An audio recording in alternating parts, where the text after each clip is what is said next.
కీర్తనల గ్రంథము 4వ అధ్యాయము మనము ధ్యానం చేసుకుంటున్నాము. మరి ధ్యానంలోకి వెళ్దామా?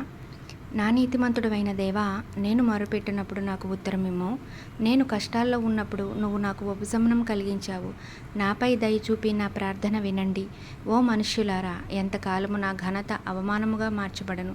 ఎంతకాలము మీరు వ్యర్థమైన మాటలను ప్రేమించి అబద్ధములను వెతుకుదురు? కానీ ప్రభువు భక్తులను తనకు తానుగా ఏర్పరచుకున్నాడని తెలుసుకోండి. నేను యెహోవాకు మొర్రపెట్టినప్పుడు ఆయన ఆలకించును. కోపపడకుడి, కానీ పాపం చేయకుడి.